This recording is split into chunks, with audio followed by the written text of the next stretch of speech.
विद्यार्थ्यांवरील लाठीचार्जच्या निषेधार्थ मलकापुरात वंचितचे आक्रमक आंदोलन. नवी दिल्लीतील जंतर मंतर येथे शांततापूर्ण आंदोलन करणाऱ्या विद्यार्थ्यांवर दिल्ली पोलिसांनी केलेला लाठीचार्ज, अश्रुधुराचा वापर आणि कथित अमानुष वागणुकीच्या निषेधार्थ वंचित बहुजन आघाडीच्या वतीने मलकापूर शहरात आक्रमक निषेध आंदोलन करण्यात आले.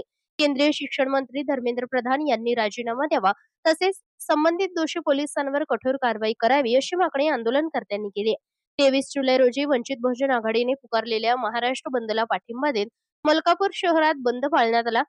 शहीद संजय सिंह राजपूत स्मारकापासून रेल्वे स्टेशन जवळील डॉ. बाबासाहेब आंबेडकर स्मारकापर्यंत जिल्हा महासचिव आतिशभाई खराटे यांच्या मार्गदर्शनाखाली व तालुकाध्यक्ष विजय झनके यांच्या नेतृत्वात शेकडो नागरिकांच्या उपस्थितीत निषेध रॅली काढण्यात आली. या आंदोलनाला स्थानिक व्यापारी आणि दुकानदारांनी पाठिंबा देत आपली दुकाने व व्यावसायिक प्रतिष्ठाने बंद ठेवली होती. विविध समविचारी राजकीय पक्ष आणि सामाजिक संघटनांनीही आंदोलनात सहभागी होऊन समर्थन दर्शवले. आंदोलनानंतर महामहिम राष्ट्रपती यांच्या नावे तहसीलदार मलकापूर यांच्या मार्फत निवेदन देण्यात आले. Bureau report, India news 1 Marathi.